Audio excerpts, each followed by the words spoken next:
interpretation is available. So, interpretación está disponible en español con los auriculares ahí. Again, kwaim ziwe ndale wizi tanyal wawanalwat. Dal se gontukwe wabanaki Odanak. Ne atse kinodo kawawe no Odanaki podawas wonkan. Good afternoon, everyone. My name is Daniel Nolet. I'm Abenaki of Odanak, what is called today Odanak, and I'll be the MC for this side event this afternoon. So thank you for being here, and part of this side event is part of the 23rd session of the United Nations Permanent Forum on Indigenous Issues at the UN headquarters here in New York City. I'm delighted to see many of you here present for this event. Again, for those of you in the room, Spanish interpretation is available. So I'll explain in a few minutes how the event will be going. But first, we'd like to start off with a welcome song, an Abenaki welcome song. So I'll invite Martin, Jacques, and Isaac in front.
As for an outline of this event, we start off with a few words from Regional Chief Ghislain Picard, Chief of the Assembly of First Nations of Quebec and Labrador, followed by a few words from Chief Rick Obamsawin of the Abenaki of Odanak Nation. Chief Picard.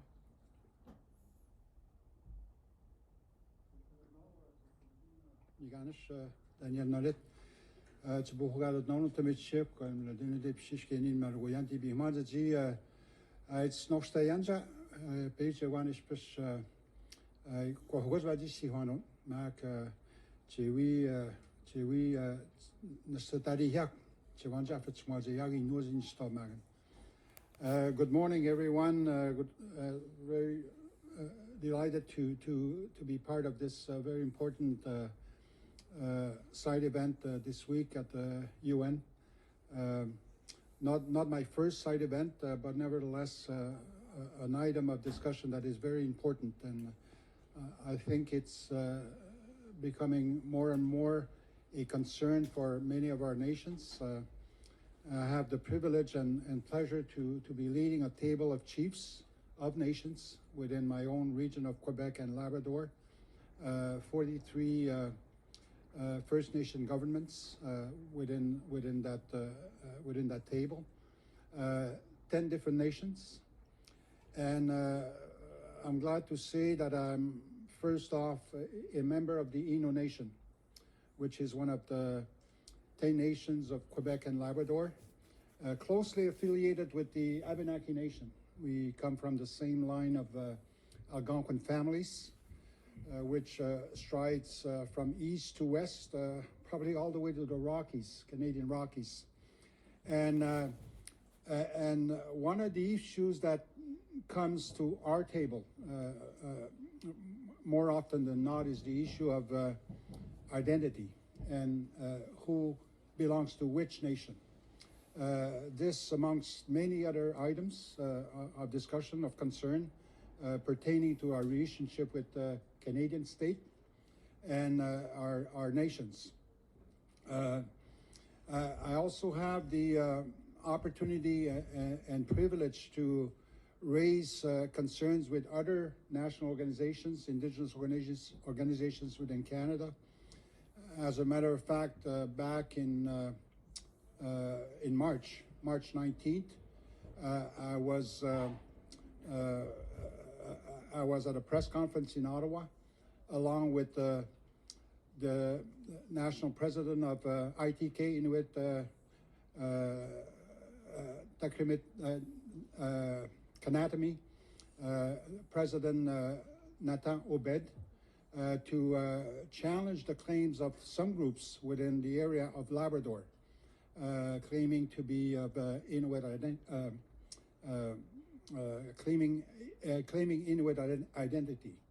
And this is only one part of a larger reality where groups are coming and presenting themselves as member of nations without any kind of legitimacy. And the irony is that that group had a side event at this UN forum just this morning. And as a matter of fact, I received a message from our leadership within the Innu Nation, sisters and brothers from the Innu Nation of Labrador, stating that this should be raised as an issue of concern. So I do my due diligence and raise that point on their behalf. This being said, at the same time, we also have to, as if this wasn't enough, we also have to question a number of actions taken by the Canadian government, in this case, which has been pushing for the past number of months and weeks a bill before Parliament, Bill 53. In this case, recognizing rights or proposing to recognize rights for an organization called the Métis Nation of Ontario. And there again, there are concerns raised by nations from both Ontario and the Quebec side, not about the legitimacy of the group itself, but the legitimacy of what they claim. And when we say that identity or identity fraud presents a risk for the integrity of our nations, it also presents a risk for the integrity of our traditional territories.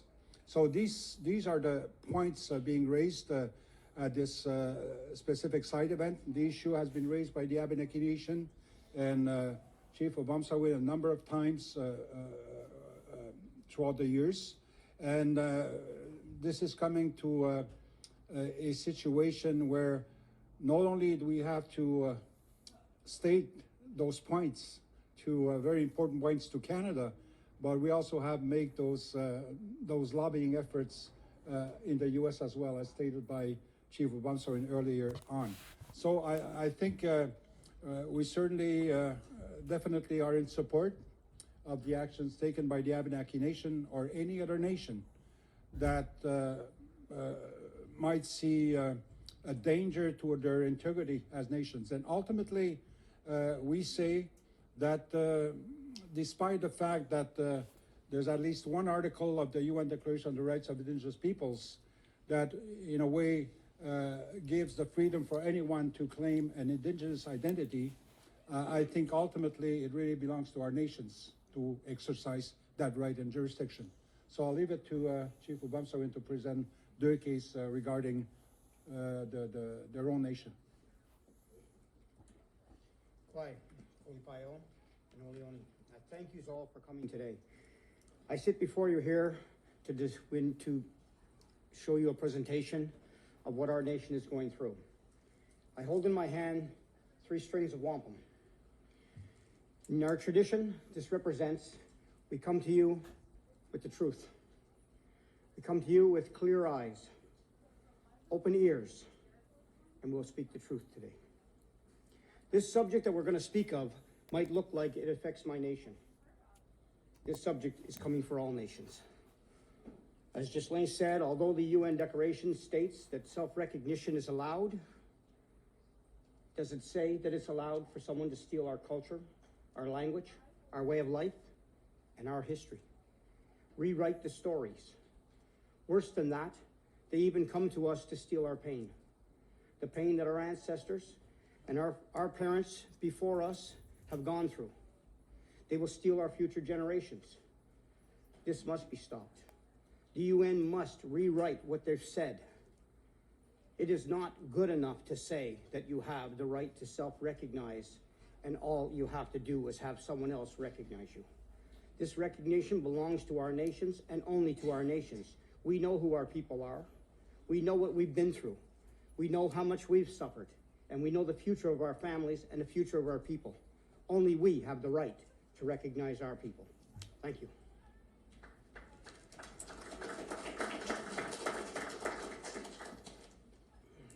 Chief Picard and Chief Obamswan. Thank you. So that's a good setup to the side event that will take place. Now we will have a couple of presentations. The first one will be done by Daryl LaRue. Mr. LaRue is Associate Professor at the School of Political Studies at the University of Ottawa. He will explain the context and origins of identity fraud, a phenomenon that exists in many countries around the world. And afterwards, we'll be following with a presentation by 2 young Abenaki speakers that will be explaining how identity fraud affects our nation, particularly regarding our fundamental right to self-determination. So, and finally, at the end, we'll take questions from the ground, and we'll be staying a little longer to talk to anyone who wants to speak further on this matter. So I would like, at this point, to invite Mr. Daryl LaRue to come forward. Sit here. Okay. People hear me? If I'm too close or if I move back and you can't hear me, please just let me know. So I'll just give a bit of an overview of this sort of issue of quote-unquote identity fraud, and then speak specifically to the fake Abenaki tribes in Vermont and New Hampshire, but particularly in Vermont. So basically, since the 1970s, there's been an increasing number of white Americans who have been claiming that they are Native American. The social movement has been called playing Indian, race shifting, self-indigenization, or pretendianism more recently. It really depends on who's talking about it, which scholars or academics or which community members. There's some examples of some individuals. Yeah, we can go to the next slide. One of the sort of ways in which we can measure this is through the US Census. In 1960, there were 552,000 individuals who identified themselves as Native American in the census. And that number had remained relatively stable. So it was increasing. It wasn't increasing at a very large rate, but it was increasing at a normal demographic rate. In 2020, so 60 years later, it was at 9.7 million people. That's not due to births, obviously. That's due to people shifting into new identities. And so you could see that rate of growth actually outstrips the rate of growth of the United States almost 10 times during this period. And so the Native American population goes from a relatively stable population as recorded in the census to one that increases exponentially basically every 10 years in the census from 1960s on. You see the change really start in 1970. Next slide, please. So basically, one of the explanations for this that sociologists in particular have come up with is that white Americans have, especially since the civil rights movement and the ways in which there were public calls for accountability and perhaps even reparations for racial violence, white Americans have sought ways to escape white identities, or their whiteness, I guess you can say. One group of white Americans recast themselves as white ethnic minorities. And so you can think about people, especially who are the descendants of immigrants to the United States in the late 1800s. So people who are the descendants of Irish folks, Polish folks, Jewish people from Eastern Europe, etc. They started to hyphenate their identities and really sort of differentiate themselves from the white sort of majority. So you have this sort of development of these organizations that are meant to represent Irish Americans and Italian Americans, and Hollywood becomes a part of that. They sort of start celebrating those particular ethnic minority identities. And then you also have a group, those who were the descendants of earlier immigrants, or I guess you could say colonizers to the United States, who start to imagine themselves as Native American. And so that leads to hundreds of new fake Cherokee tribes in the United States. In particular, Cherokee tends to be the identity that is stolen the most often.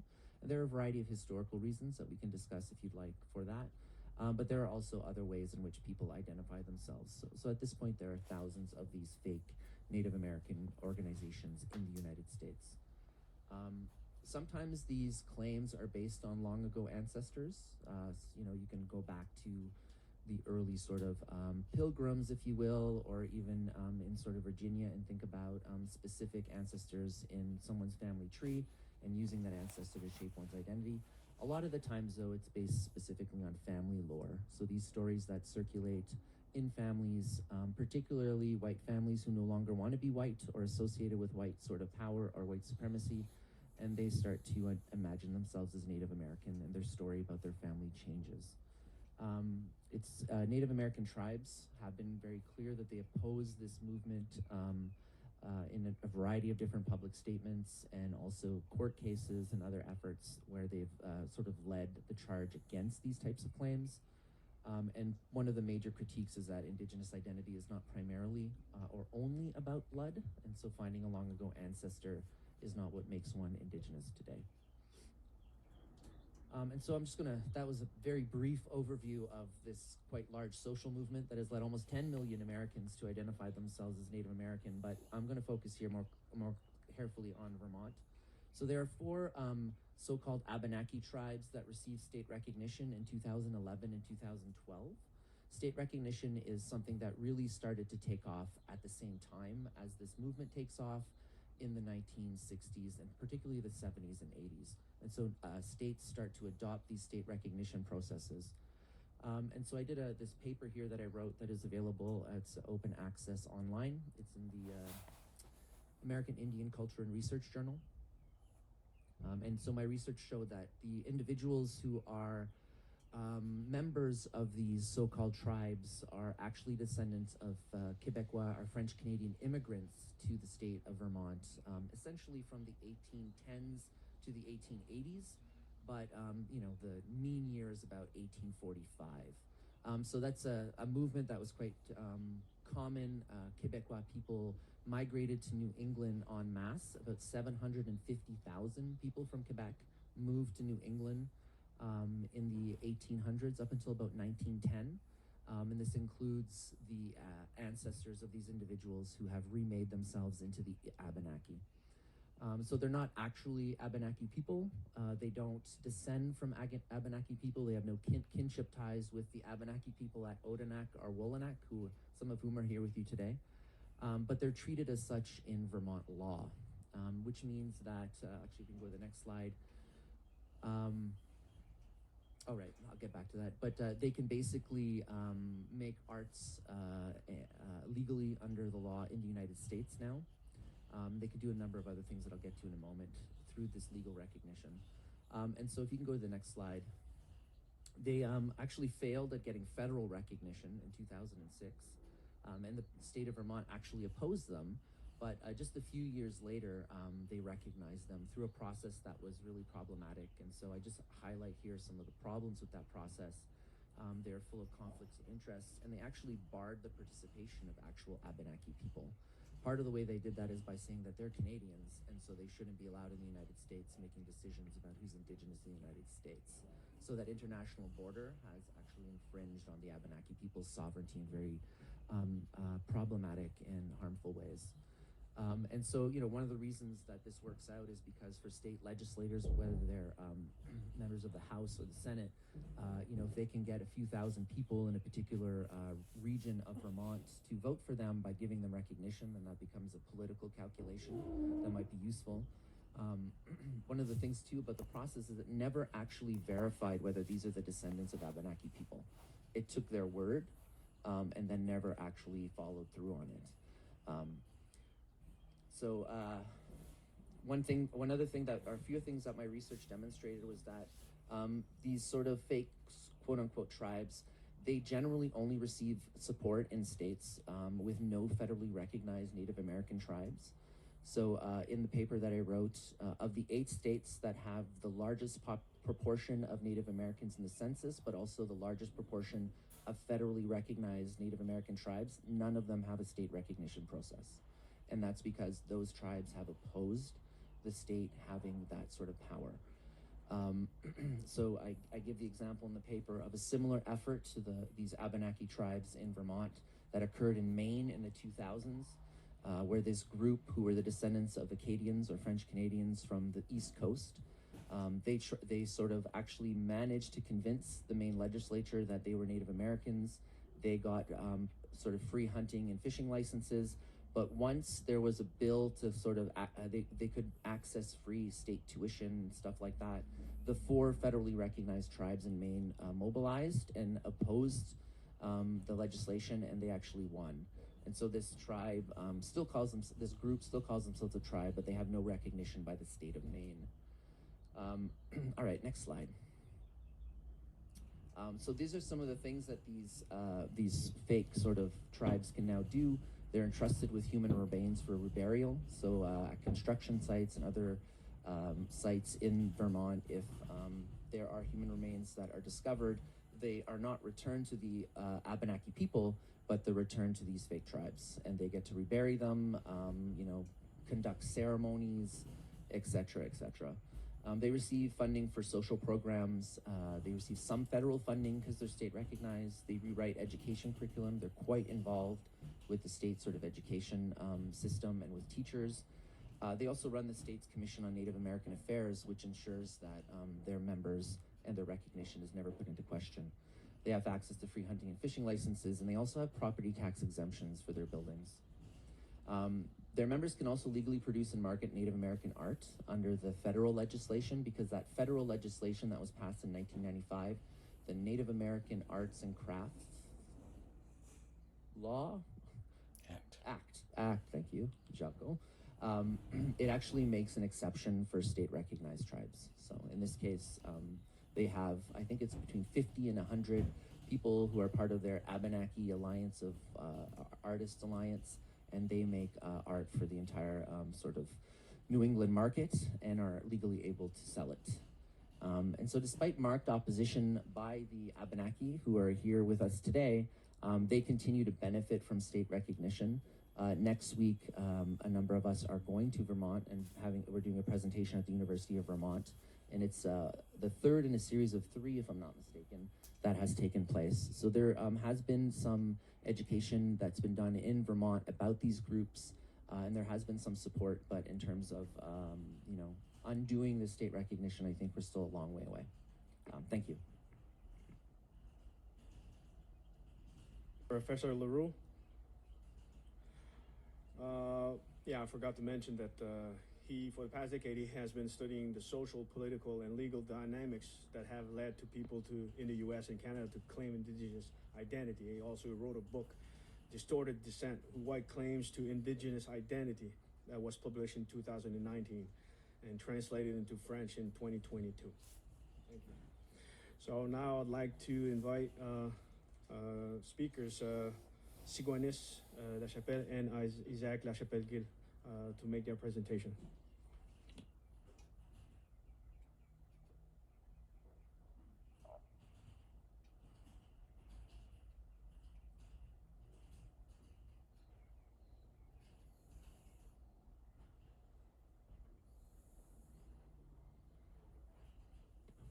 For the reference, they're cousins.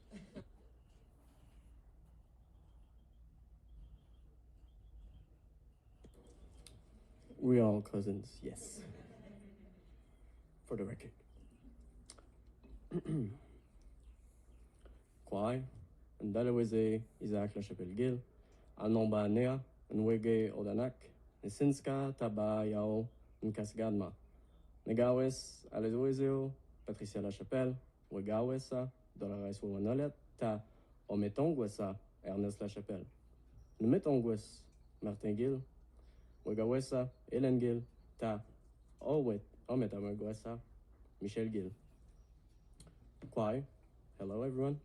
My name is Isaac LaChapelle Gil. I'm an Abenaki from Odanak. I'm 24 years old. My mother is Patricia LaChapelle. Her mother is Dolores Wawanalet, and her father is Ernest LaChapelle. My father is Martin Gil, and his mother is Hélène Gil, and his father is Michel Gil.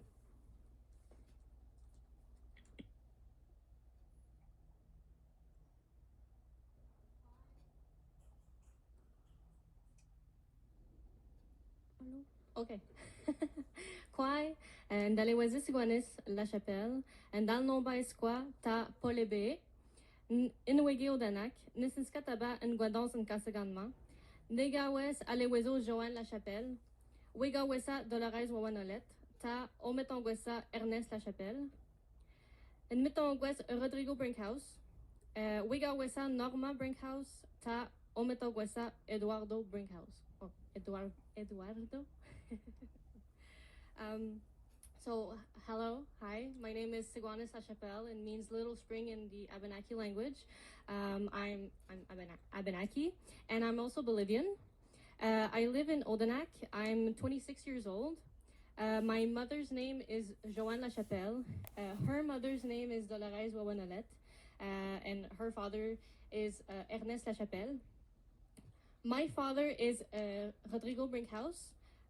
His mother is Norma Brinkhouse, and his father is Eduardo Brinkhouse. It's with some trepidation, but above all, a great deal of pride that we speak out today on behalf of our people, the Wabanaki Nation. We do so in defense of our identity and our rights as stipulated in Articles 3 and 4 of the UNDRIP, which are currently being trampled underfoot. In recent years, there has been a significant increase in the number of people who, because of family lore or a distant 17th century ancestors, suddenly declare themselves to be of our nation. This raises a significant question. Who can say they belong to our nation? We are aware that because of government laws and policies, many of our people lost their status or family ties and now aspire to reconnect with their culture and community. We welcome their efforts to reconnect with us. Every Indigenous community has faced similar hardships related to identity and belonging. There is a legacy of resilience passed down from generations to generations. In Canada, issues of reconnection exist mainly because of the Canadian government policy and the Indian Act as a piece of legislation aimed at the assimilation of Indigenous people. Many of the people who belong to our nation today are indeed descendants of people, especially women, who were impacted by the Canadian government's racist legislation and colonial policies. But beyond these people who can legitimately call themselves members of our nation, there are more and more people who call themselves Abenaki on the sole pretext of family lore or a distant ancestor from over 300 years ago. However, there is a fundamental distinction between having an Indigenous ancestor and belonging to an Indigenous nation. As Gawenahere Davery Jacobs, a young Ghanaian Kehaka activist who was born in Ganawage and grew up here in New York City, points out. The question of identity is central to who we are as Indigenous peoples. Who is your family? Where do you come from? Asking these types of questions is common when meeting each other to establish our kinship ties.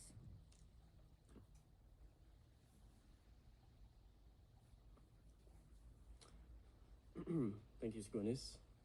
Indeed, our origins can be traced back centuries and across thousands of kilometers through our territory. It's a testament of our strength and inter-community ties. To pretend otherwise, as the so-called Abenaki tribes of Vermont do, is to traffic in misinformation. The history of indigenous peoples is marked by theft. Lands, knowledge, opportunities, languages, and technologies have been stolen from us.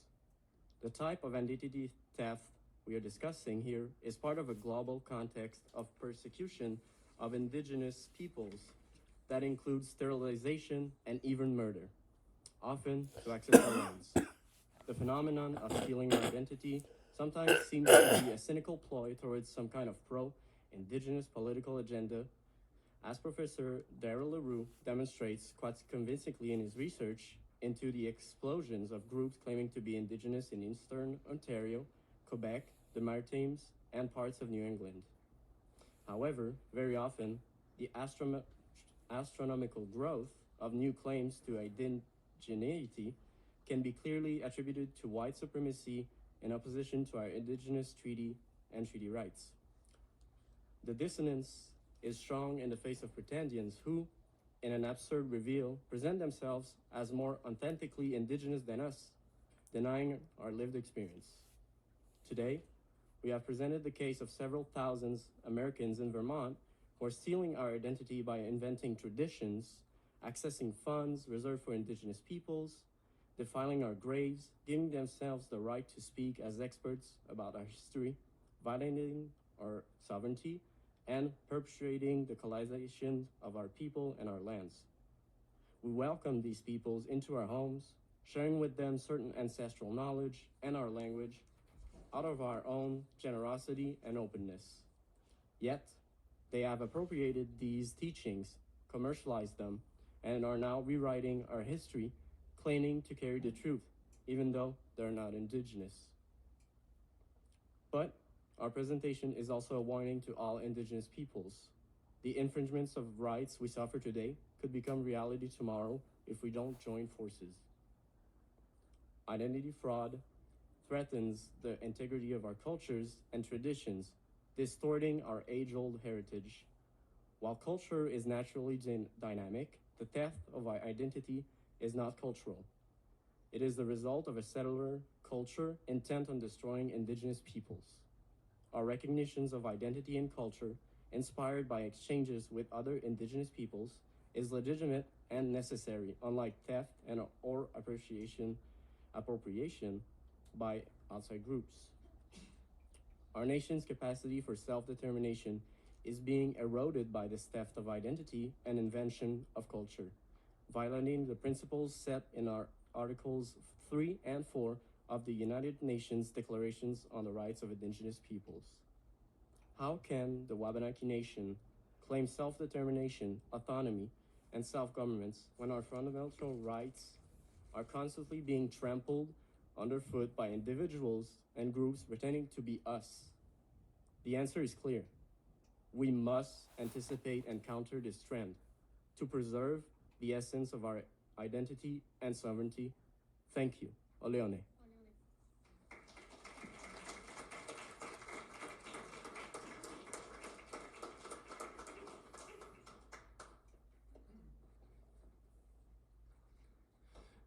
Tilone Sigwanis Isaac. Thank you for that, your presentation, and I hope now that you all have a better understanding of this, the identity fraud issues that has caused to our nation, and especially to our youth. So I will now open the floor for questions. So anybody who has questions, so raise a hand and we'll call you on the mic. Yep.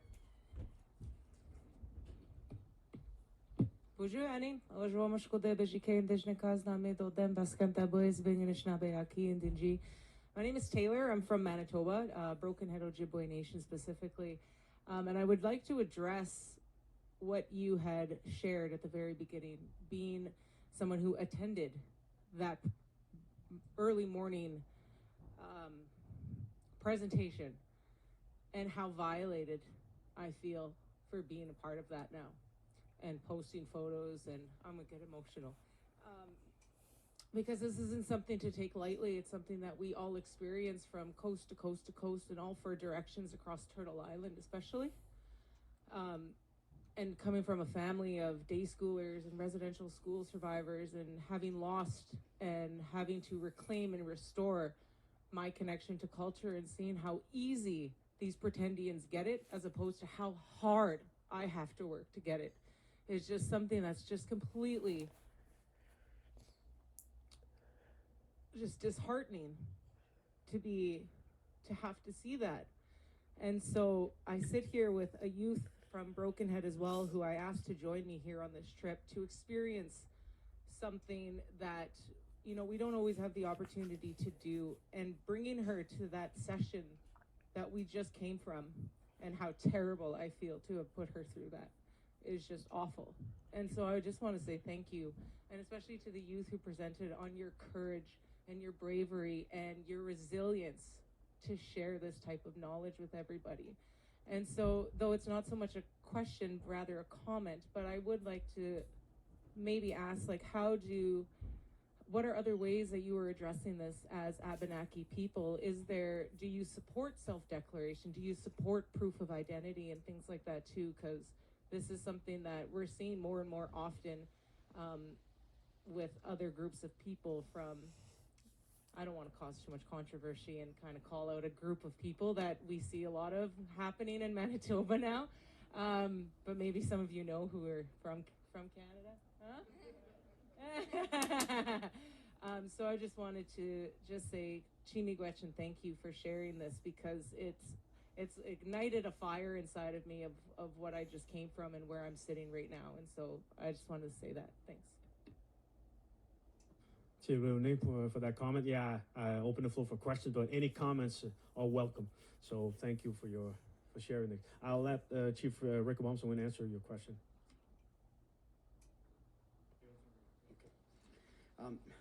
Do we support it? I support the fact that we should have the right to do it ourselves, that no other government has the right to claim who our nation is. I think Prime Minister Trudeau said it best when he spoke of self-recognition, and he said, when everyone's an Indian, no one is. And I think that's something we should keep in mind. So self-recognition can be very, very dangerous. I think our nations have to have the right to recognize our own people. Something that we didn't mention, in my nation has dwindled down through years. We have roughly 3,200 members left in my nation. This nation that pretends who they are, they have over 5,000. Their groups are outnumbering our own people. Does self-recognition work? No, it really doesn't. I know we all thought that, you know, when the UN Declaration came out and said self-recognition would be a good ideal, I think they forgot to mention who has to recognize you to be self-recognized.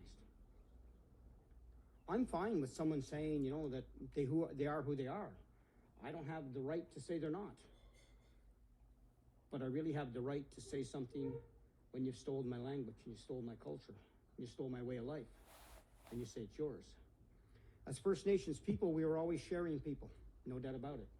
We shared our culture, we shared our language, we shared our way of life. If one took this and started to feed their family with it, we didn't have a problem with that. But when one took it and said it was theirs and forgot about us, that's where the problem comes in. So does self-recognition work?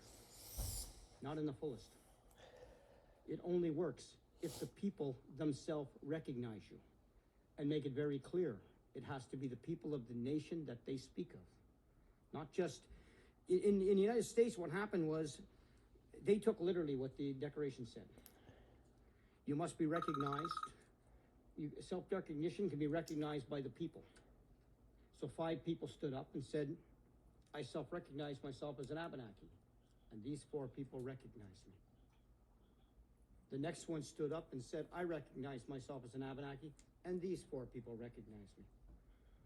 So I think the UN Declaration needs to be very, very clear on who the people are, and or who the organization, or they have a word for it. What was the word they used actually in the Declaration? Organizations or groups? You know, what is an organization? How can an organization recognize someone belongs to my nation or to any one of your nations? or these new nations that they create, as you spoke of, out your way. You know, so I think there's a lot of work. I think that when self-recognition came out, and it sounded like a really good idea, but it really isn't, okay? It really isn't. So it's hard for me to support it, even though that I know that sitting at a table with a lot of chiefs supported it and thought, yes, you know, self-recognition is a good ideal. But I saw self-recognition almost as destroy my community and destroy my nation. So I hope that answered your question.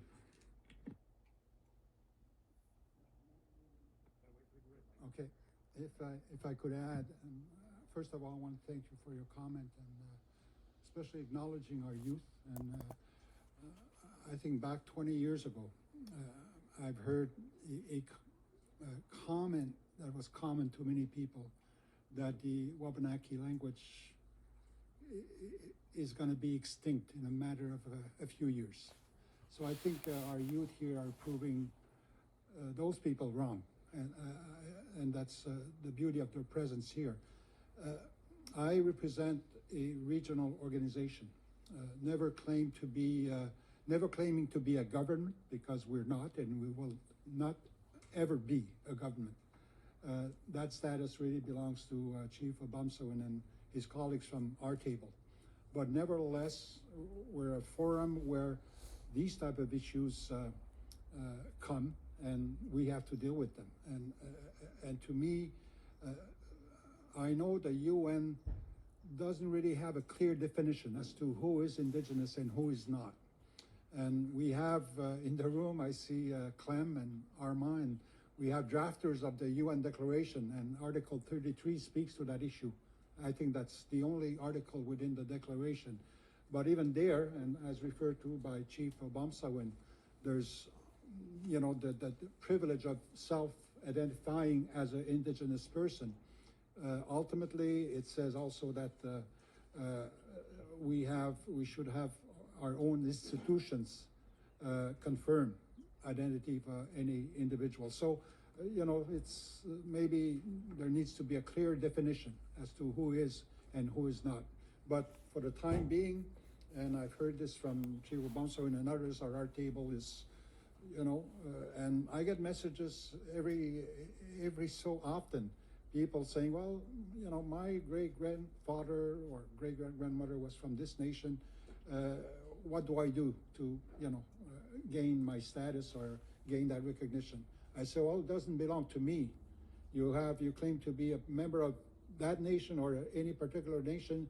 You go to that nation, because ultimately they're the ones who will decide whether you can, you know, get the status of being a member of that nation.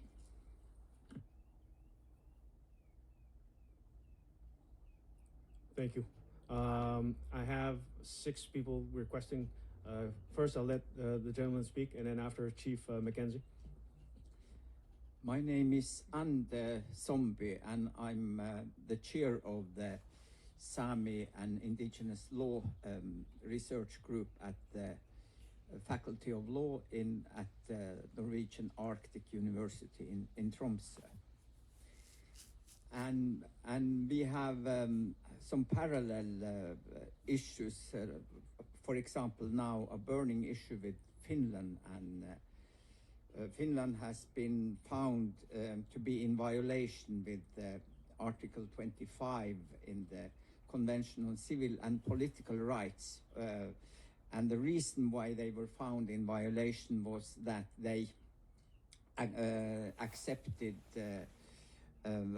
about 70 non-Sami people to be registered into the roll of the Finnish Sami parliament. I have, for those interested, I have tried to structure this in a video where I metaphorized this meeting about the prey culture and a predator culture, and how a predator culture takes different layers of a prey culture. And one of the layers can be that the predator culture eats the colors of the culture, or they can eat as mentioned here, the problems of the culture.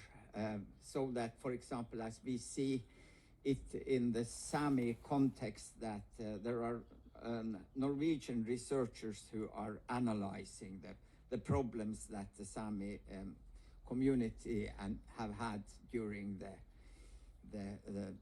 the processes where our cultures were attacked. And then they, of course, have these more hard economic parts with resources and so on. So if you're interested to look into the structure, then you can Google the prey culture and predator culture.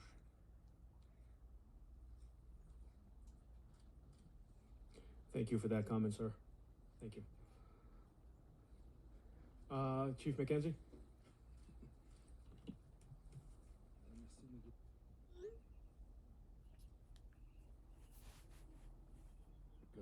I say thanks for giving me new functions. I'm not chief at all. I'm just me, myself, and I. Yeah, well, actually, the chief Picard gave me the opportunity to discuss about, and Andy, you will be able to testify about that as well. When we wrote this Declaration on the Rights of Indigenous Peoples, the articles, every commas, dotted lines or whatnot were negotiated, discussed within the caucus, the Indigenous caucus, but also with the member states. And you have to bear in mind, back in the days, in the 80s, we were confronted with a situation whereby Indigenous peoples were not recognized at all.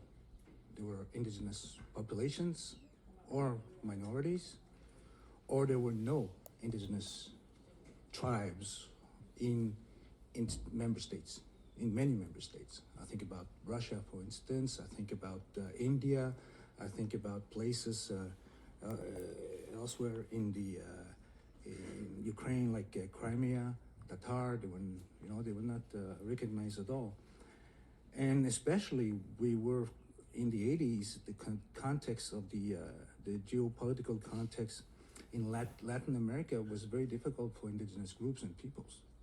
They were facing military actions against them, disappearances. People were disappeared, leaders were disappeared or murdered, basically, because of identifying themselves as indigenous peoples or indigenous citizens. So this is why it's there, this article, which is now, problematic for a lot of our groups. And so that explains the history, where it's coming from, and the challenges now we're now facing, and the fact that in certain social liberal states such as Canada, well, they want to promote reconciliation, they want to promote openness to Indigenous peoples and cultures. In the Canadian Constitution, we refer as Section 35, we recognize Indigenous peoples, meaning Indians, Inuit, and Métis, okay? And of course, some will say, well, I'm a Métis not only from the Red River, but from Ontario, and you have decisions from the Supreme Court of Canada recognizing rights to these people, like the Pauli decisions, for instance, and I believe that there was another one recently. So it's a difficulty, it's a challenge, but also, where does it stop, right? Do we have to quantify the blood quantum we have in each and every one of us, or whatnot? My name is Mackenzie, and you call me Chief Mackenzie, but because I'm Scottish, part Scottish, and I'm very proud of my Scottish ancestry. Of course, I would not go back to Scotland and claim and say, could I have a Scottish passport? Although it doesn't exist, but still, I would support their independence or their right to self-determination. So that's where it's coming from. So it's problematic, and of course, we have our neighbors. I'm from, despite my accent, I'm from Labrador, and I know these people that are seeking recognition. The Nunatukeɓut Community Council, which is they take pride of their Inuit heritage. But where does it stop? You know, where there's a fine line between tolerance and exclusion. And we are in the United Nations. We talk about recognition of peoples and openness and human rights. So, and just, you know, Danielle said that's a very good presentation that you're reading in. But in the International Human Rights Forum, you know, what do we do? How do we address this? You know, do we just outcast these people or not? And there's a thin thread, a fine line, whereby we have to consider different angles as well as human rights advocates. Voilà, c'est tout ce que j'avais à dire. And I'm very happy to see my friend Andy here. Huh? Many years, huh?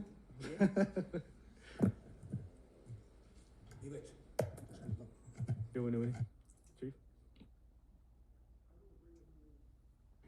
There it is again. Red means stop, okay? You know, I agree with you that it's a real problematic thing. I mean, there's no doubt about it, through the hardship of our people and different times, many of our people might have got lost or fell behind. So yes, it is very, very, you know, it is a challenging thing. But at the same time, we must also remember that there's a big difference between ancestry, blood, and who we are. If I date my family back 400 years and say my family married one Native person, and within that 400 years, they were completely married out. Well, I have a saying that I always say, and I always get in trouble for it, but I'll say it anyways. I can only water down a glass of milk so much before it's a glass of water. So yeah, it is definitely a challenging thing. But I think it's our nation's right. It's our God-given right to know who our people are, and us to say who our people are. Keeping in mind that our nations had many times had adopted people. And we should still have that right. But it should be our right. In our case, the government of Vermont seems to think it's his right to say who belongs to this new nation that he created. You have to understand what's happened to my nation in Vermont is, not only has he created a new nation, he's erased mine. He's completely erased my history. He literally tells me I'm not allowed to sit at the table. I'm not even allowed at the Native Commission anymore to speak. I have no rights because I'm a Canadian Indian, is what he calls me. Well, there was no border. My people never left the United States. We were never there. We never came to Canada because we were never there. We were part of North America. So yeah, although I agree with you that it was it's a challenging thing, but it still boils down to whose right is it? It's our God-given right as nations to know who our people are, or to at least say who our people are. If our nations wish to adopt people, that's fine. That's up to them. It's not up to some foreign government to say so, or to tell us who we are or who we're not. It's not up to some foreign government to give the remains of my ancestors to someone else, for they can put them in their museums. My people don't have, out of respect, they should not be in a museum. They should be reburied. They should be put where they were to rest. So yeah, I agree that when this, that Native people weren't part of the UN Declaration, we weren't part of anything. We weren't even looked at as anything at one time. I agree. But it doesn't mean swing the pendulum so far the other way that anyone has the say to say who they are. Thank you.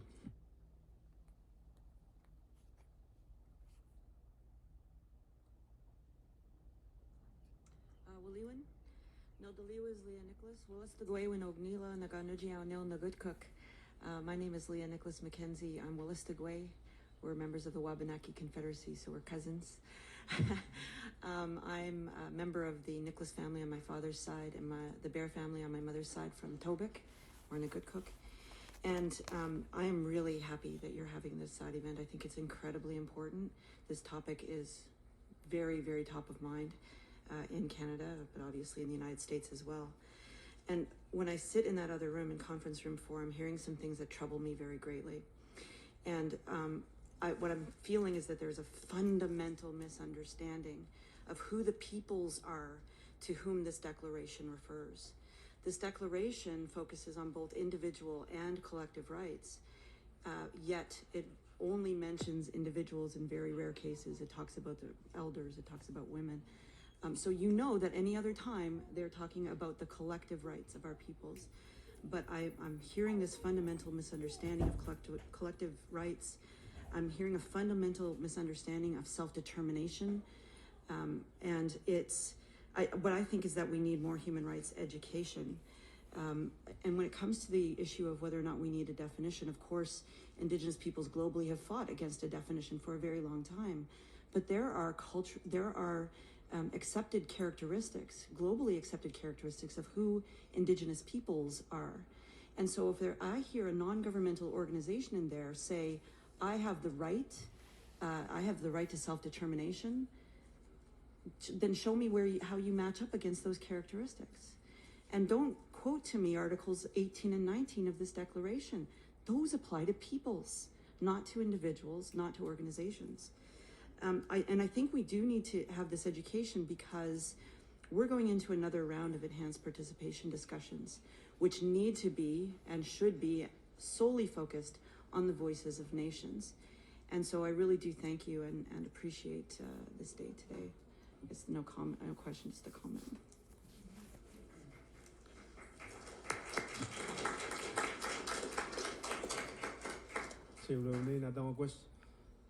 Thank you, my cousin. I have the lady and then Mr. Shatia, sir.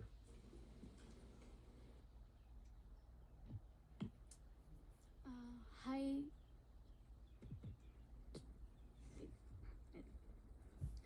Hello, fellow Indigenous rights advocates. This is not much of a question. I am Rorilyn Bayao from Atamanobo of Talaingo, Davao del Norte, Philippines. And I'm also a member of Mindanao Indigenous Peoples Youth Organization in the Philippines also. I was a victim of exploitation and violation of extremist group. For the longest time, the indigenous peoples were confronted by discrimination, particularly on access to social services and prospect within the economy and politics. There are also issues of forced relocation and loss of the lands. Mostly, the indigenous youth are the most affected. Hence, when the Communist CPP and PNDF, or the Communist Party of the Philippines, New People's Army, National Democratic Front of the Philippines, promise us education and reform. We accept the offer, obviously, to the fact that they groomed, manipulated, and coerced us into activities that serve their violent purposes. These experiences, coupled with the renewed focus on the IPs or indigenous peoples to address the said issues, push me to persevere further my resolve to advocate for the rights and the empowerment of the indigenous peoples youth in the Philippines. However, the renewed effort of indigenous peoples has been taken advantage by the some to exploit the benefit gains for the IP members. For instance, there were the issues of identified fraud, which involves the unauthorized use of personal information and tribal affiliations for financial gains and to the opportunities that reserve for the indigenous people. The identified thieves poses a significant threat to our culture, identity, and self-determination. When this happens, it undermines our sense of self and distorts our collective past and narrative. This also deprives us, particularly the indigenous peoples members, of our entitlement to the opportunity. Thank you.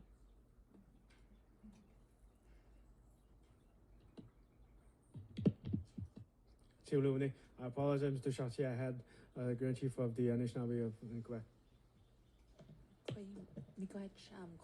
Savannah McGregor and Indigenous Cause, Kitagansi Bean and Donjaba. I'm Savannah McGregor, Grand Chief of the Algonquin and Anishinaabe Nation Tribal Council, and I'm the spokesperson of 7 of the 11 Anishinaabe Algonquin communities. I just want to put this on the record that well, it goes without saying, we stand in total solidarity with you. Miigwech, for starting this with the drum and your songs. It really brings your heartbeat and your jurisdiction over your own identities here into the United Nations for you to stand up for those future generations in collaboration together with our older generations and our youth and those to come. We face the same things, well, across the board, and enough is enough. And I just hope, well, our communities are in crisis. We're chronically underfunded. The world is changing so fast. So many things are showing up at our doors, be it wildfires, be it suicides, be it the opioid crises, and whatever else that may come in the future. We don't know, and we always have to be prepared. I just hope that one day there'll be some sort of redress, so then we can stop having to find the resources to fight all of this, and having to take the time out of other things that are that should be more prioritized and focused on, instead of having to spread ourselves out thin. So I'm here to stand in support of you and every other nation across not only Turtle Island but the world, and it is together that we have to do it. We can't do it alone. And I'm just grateful to be here. It's my first experience at the United Nations, and hopefully it won't be my last. But Kichi Miigwech. Tilone. Ambassador Chartier.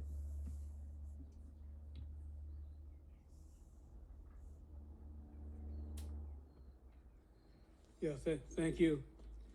It is a topic that could take several days, to address. But I want to thank Chief Obomsuin and the youth for making the bold step in bringing this discussion here, especially in the cradle, so to speak, of human rights.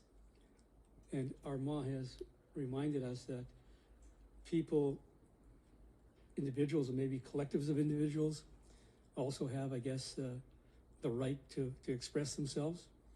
And that's a tough thing, because sometimes we view them as expressing themselves wrongly and infringing on us.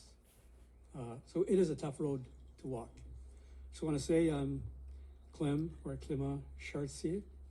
I'm the ambassador for the Manitoba Métis Federation, the national government of the Red River Métis. The Red River Métis, of course, also meaning the historic Métis Nation in Western Canada, the sole and legitimate representative of the historic Métis Nation. I've been involved in our own movement since the mid-60s, late 60s, and in the UN since about 1974. And this is an issue that I think has been the most troublesome. Back at home, beginning in the 60s, we finally started as Métis getting a few programs and services, a bit of education, a bit of housing from the provincial government, a little bit from the feds. Then all of a sudden you had these people coming forward, who we know are white people, saying they're Métis to get an advantage. And it just has continued growing. Now it's grown to the situation where there's groups of people that call themselves Métis because maybe people don't understand who the Métis are. We're a distinct people, a distinct nation with our own language, culture, territory, population, symbols like our flags and our music, our dance. And when the word Métis was used historically, everybody knew it was the Métis Nation in Western Canada, those people. Canada knew as well, because when they went to war with the Métis, they didn't go east. They didn't stop in Ontario. They came to the Red River, then they came to Batoche. We fought Canada, twice. They hanged our leader. So they know who we are. But now, with the Constitution in 1982 using the term Métis, people are taking that and they're taking the dictionary or literal definition of mixed. And that's not what Métis is. That's not what the historic Métis Nation is. We're a distinct people. And so, and the example was raised of the Nanutukavut Community Council. After 1982, after patriation, after recognition of the Métis, they got together and decided, because probably they do have long time ancestry. You know, I don't think I can dispute that. But they came together and called themselves the Métis Nation of Labrador, as in the late 80s. Then, over a decade or so later, they say, well, no, we're not Métis, we're not going to get anything as Métis. So they call themselves the Inuit of Southern Labrador, the Nunatukavut Community Council. So they're appropriating, first they appropriated who we were, and then now they're appropriating, you know, Inuit, and also claiming Innu lands. It's a big issue. So that's just one example. And I know I could go into more, but I just want to say this, just an announcement. The Chiefs of Ontario, who are having a hard struggle right now, and the Manitoba Métis Federation, we are co-hosting an Indigenous Leaders Summit on Indigenous identity fraud, May 14th and 15th in Winnipeg, Manitoba. It's for leaders only. It's by invitation to leaders, First Nations, Inuit, and Métis Nation leaders, Red River Métis leaders. But it will be live streamed for anybody out there that wants to watch it. And more information will come up, so you will know what channel to turn to. I'm not a tech person, but it'll be there. And if you want to hear more about Indigenous identity fraud and theft in Canada, that will be a forum where Inuit leaders, First Nations leaders, and Red River Métis leaders will be speaking on this issue. Thank you.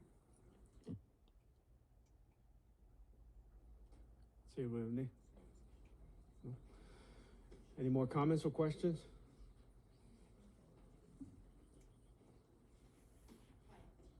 Good afternoon, everyone. Tanche. Margaret Frodishna Koshan. I am actually the president of the Métis Nation of Ontario. I'm a member of the Board of Governors of the Métis National Council. And I wanted to acknowledge, I'll start by acknowledging the Abenaki welcome song and the drum. Thank you, merci, for bringing that. And as well as the leadership, Chief Abonswan, and in particular your youth leaders, Isaac and Squanis. Thank you for bringing that youth perspective forward. I think that's really, really important. I'm honored to be here today with Jordy Plain, who's one of our youth leaders as well. And I've been very happy to see the extent to which nations have been bringing young leaders forward to this forum in particular.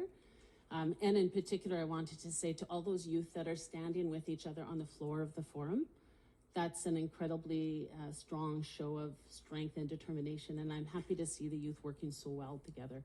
So merci for all of that work and bringing those perspectives forward, and for sharing the story about what has happened and what continues to happen with the Abenaki, and the work of some to claim an identity that is not their own, in large part to undermine Abenaki rights. This is something that is deeply concerning to us, and in fact, we hosted a forum in November of 2018 to talk about this very issue. We invited Professor Leroux to come and speak to his book, which was about to come out, and promote it at that event. And I think this is an issue that we are all very much concerned about. And I think we need to continue to raise those concerns about it. It is absolutely an issue for the Métis Nation.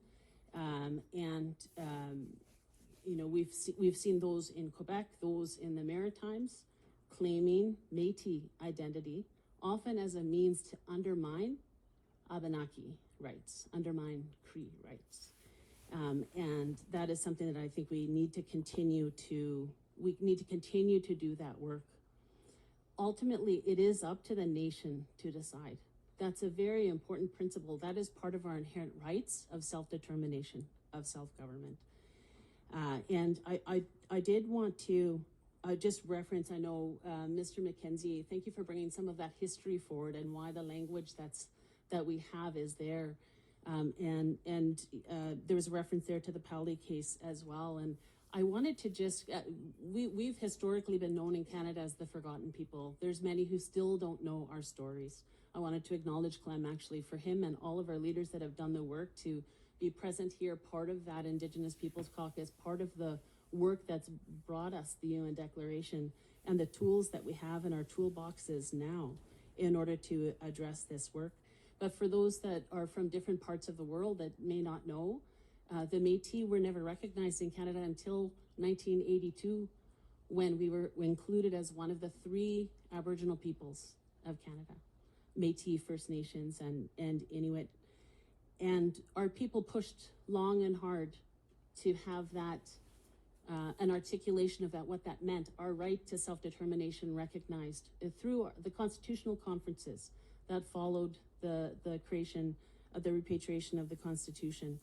And while there were many strong efforts made, we were not successful in that. We were not successful because governments, we could get only so far, and governments would essentially pull the opportunity from under our feet. And it actually took us, we weren't able to negotiate that recognition. It took us taking a case all the way to the Supreme Court of Canada before there was finally recognition of Métis rights in this country. And that, in fact, was the Pauli case, as Mr. McKenzie referenced. That was a case that was brought forward by the Métis Nation of Ontario and on behalf of the entire Métis Nation. And we were finally successful. But what the court heard in that case was a story about a community that had been a Métis community that had been asserting itself as a Métis community since the early 1800s, standing up alongside First Nations in protection of the land, petitioning the Crown, seeking redress, recognition, respect for rights. And that, of course, never happened. And it was the descendants of those people that wrote those petitions that were, in fact, those were the Paulis. Those were the people that were the folks that the plaintiffs that took that case forward. And I think it's important for people to understand all that history. And that's the challenge that we have. And I don't think it's Métis alone. I think many Canadians, many people within the countries that you all represent don't know the story of our nations. They've never been told in our voice. They're told in somebody else's voice, right? And so we continue to do that work. And in fact, the Métis Nation of Ontario has been a part of that work, including some of the modern, the contemporary assertions that Clem just referenced since the 1960s. And those, in fact, are the people that we represent within the Métis Nation of Ontario, as well as people like myself. My Métis ancestry is largely from the Red River Valley area. We represent rights-bearing Métis people who descend from historic communities in Ontario that have been in existence since the early 1800s, as well as people like myself, people from the broader Métis Nation west of Ontario who now live in Ontario. But I wanted to, and I wanted to just acknowledge Clem as well. He stood at the Supreme Court of Canada and made those arguments in Pauli, saying that you must recognize Métis rights, and as well acknowledging the Pauli community, that Upper Great Lakes Métis community, is part of the Métis Nation, full stop. We've had some incredible leaders that have done that work for us in the past. We have some incredible young leaders today that know their stories, that are grounded in their history and their culture, and that I think are going to be taking us well into the future. I just wanted to come back to that principle. It is up to the nation to decide. And that's something I think we can all agree to, and we can all stand together. I will, though, say we are still the forgotten people in many respects. There's a lot of education that needs to be done. We actually need, I think, to talk to each other, listen to each other's stories, and go from there. And I will once again extend the hand, an open door to have those conversations, Grand Chief Picard, Chief Obonswan, and any other leaders that are here, to do that so that we can actually share those stories and we can speak from a place of knowledge on an issue that is, as I said, incredibly important. So I wanted to, again, thank Chief Obonswan, Isaac, Squanice, for bringing this perspective forward, telling the story, because what is happening to the Abenaki is happening elsewhere, and it is absolutely something that we must stand against. Merci.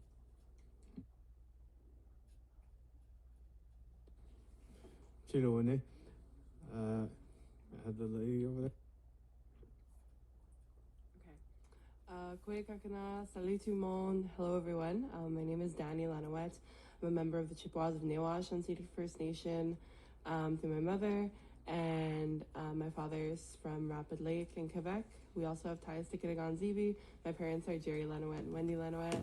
And yeah, I just first want to acknowledge the youth leaders, Sigwanis and Isaac, for coming and speaking. I know that this can be a really, how do you say that? Like, kind of like an anxiety kind of feeling to speak about, especially when there are so many, you know, older folks who are very strong in their belief that they are Native and they're not. As someone who is, my father is a member of the Algonquin Nation, but who isn't by my own membership, I've watched the Algonquins of Ontario cause direct harm to our communities, not only at a community and nation level, but at a personal level as well. I was born and raised in Ottawa. I live in Regina on Treaty 4 lands now at the First Nations. I go to the First Nations University. And we even have people claiming to be Algonquin out there who grew up in Saskatchewan, teaching at my school, which is really great. And so it is really nice to, you know, come into these spaces and see that this is being called out. Having groups like Nunatukuvu, when I saw it on the side event list, I was like, how did they actually get in here?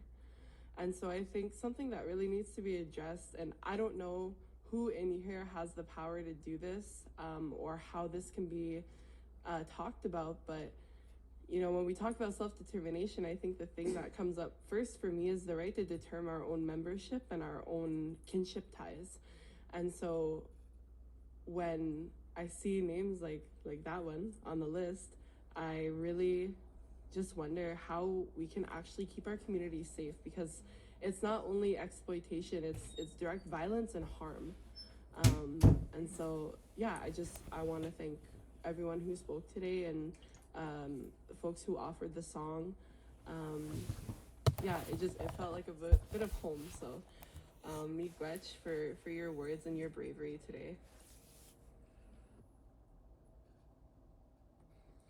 Any more questions or comments?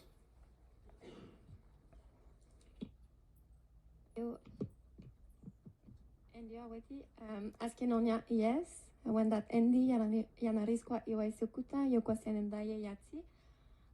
Hi everyone, I'm Veronique Picard. I'm a youth representative for the Assembly of First Nations in Canada. Thank you, Tiawenke, Sigwanis, and Isaac. It is an issue that we are all facing, and my question for you after hearing all of this would be, in the context of the UN, what process could the United Nations follow to come up with a definition of what are Indigenous people at the international level? Thank you.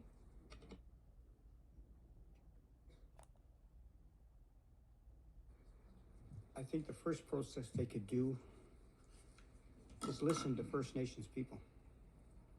I think that'd be step one.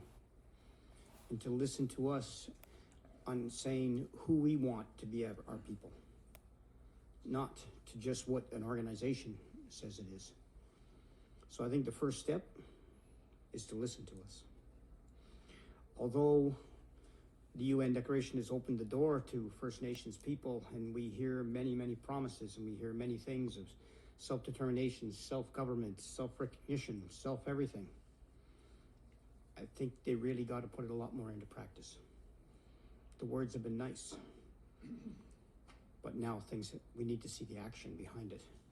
And we need to be brought to the table as a nation. We need to be brought to the table with a voice, where they're listening to us, where we sit on the same level as they do.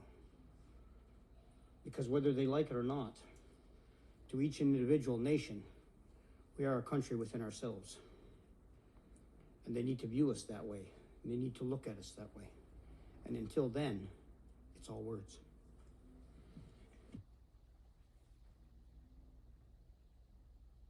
Well, I'm not sure if that question really belongs to the UN. I think it belongs to us, and in a way, and I think it can be very. I acknowledge that it can be very. It is very emotional, but it is very important as well. And to me, we've heard that the debate has been ongoing for the last 40 years, since '82 in Canada. It's true for First Nations, it's true for the Métis, and now it's true for the Inuit as well. And so there needs to be some qualifiers there in terms of how we engage into that process within our nations and within ourselves. I think it's very important as well to very distinguish one's claim to identity and any other associated claims. And I think that's where, how the issue is being managed domestically has a lot of, in my view, influence. And I spoke to Bill 53, and at the same time, what I will add is, it's not so much a question of questioning one's claim to identity. It's really a question to what other claims are being associated with that. The other point is, and we have to draw a line between what could be considered a legitimate claim and some of those, what I would call them, extremists. In Quebec, we've had, for the past 30 years, name of nations that were coming from somebody's dream, that nations that we never heard of. And I think, that clearly needs to be denounced. And we've done that over time, but yet these groups, and because of maybe it's become so easy to identify as a nation or a citizen of a nation, that it has become acceptable to come up with, a name. And I mean, we've seen that. So I think there needs to be, I think the clear answer to your question, to the question is really, I think before, speaking of reconciliation broadly, let's speak about reconciliation within our nations. I think it's very key that we also have that in mind. Thank you. We'll take one last comment or question, Mr. Shatsi.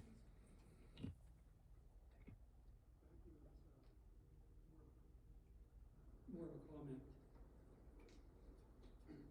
Can you hear me? Okay. Thank you for that opportunity. I know Margaret did mention some things already, but I just want to supplement the. Hello? Yeah, it's still not there. But anyway. Okay. Actually, we were recognized, and Margaret is just doing shorthand, I think. Our provisional government actually negotiated the Métis Nation in Western Canada into Confederation in 1869-70. And the rights, at least for our children, were enshrined in the Manitoba Act, which is part of Canada's Constitution. 1.4 million acres were to go to the children. But it never happened properly, and in 2013, the Supreme Court of Canada said that's still owed to the Métis. So we had that recognition. Following that, our rights were dealt with through a script process under the Dominion Lands Act, where they gave us land allotments on the prairies where we lived and said, with that, your rights are extinguished. Okay, so we were recognized. And in terms of the Pauli case, important case for sure, but people neglect to also mention that I'm a little bit of a lawyer, and I've been doing pro bono work in my community since about 1993 through the direction of the elders, because our people have no money for lawyers. And we've won in my part of Northwest Saskatchewan, hunting and fishing rights upheld in 1997 in the Court of King's Bench, where our people to this day can hunt and fish like the status Indians or the treaty Indians in that area. In fact, the Pauli was negative for us because since then, I've done about 5 more trials where they charge us every 25 miles. We've got to keep going because of the site-specific thing. So Pauli, yes, is good, but it's not the answer to everybody. We were doing quite well on our own, you know. But anyway, I just wanted to say that so there's no misunderstanding of, you know, what actually happened on the ground. Thank you.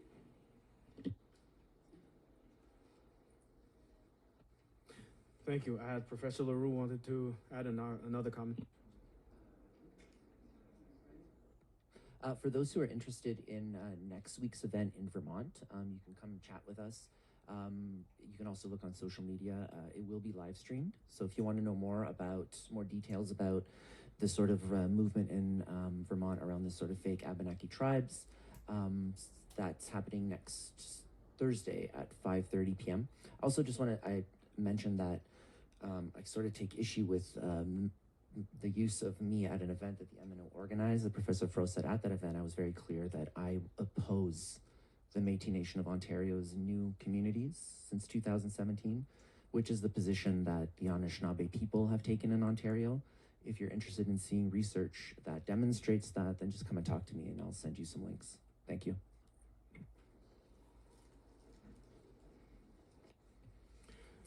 Thank you. So again, I would like to thank you all for attending our side event today. So I wish you all the best and see you soon. Thank you.